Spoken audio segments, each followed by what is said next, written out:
प्रथम पूज्य शैलपुत्री दूजी ब्रह्मचारिणी। प्रथम पूज्य शैलपुत्री दूजी ब्रह्मचारिणी। भक्त जनों को भवसागर से पार है उतारणी। भक्त जनों को भवसागर से पार है उतारणी। लोगों में मैया के जयकारे लागे, जयकारे लागे। सबसे प्यारे माँ के भवनों के नजारे लागे। सबसे प्यारे माँ के भवनों के नजारे लागे। दोनों रूप मैया जी के बड़े प्यारे लागे, बड़े प्यारे लागे। सबसे प्यारे माँ के भवनों के नजारे लागे। सबसे प्यारे माँ के भवनों के नजारे लागे। वो सबसे प्यारे माँ के भवनों के नजारे लागे।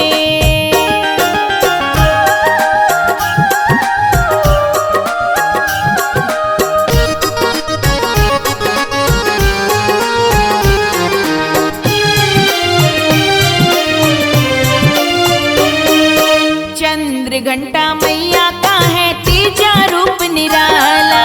चंद्र घंटा मैया का है तीजा रूप निराला। कुष्मांडा ने भक्त जनों की हर विपदा को टाला। कुष्मांडा ने भक्त जनों की हर विपदा को टाला। स्कंद माता पांचवा पूजन करने लागे, सारे करने लागे। सबसे प्यारे माँ के भवनों के नजारे लागे। सबसे प्यारे माँ के भवनों के नजारे लागे। दोनों रूप मैया जी के बड़े प्यारे लागे, बड़े प्यारे लागे।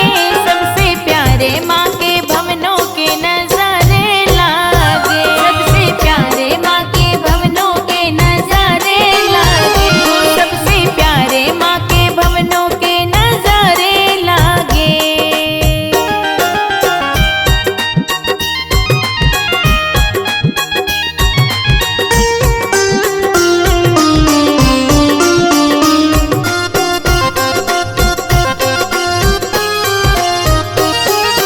कात्यायनी पूजा कर लो पार लगोगे सारे।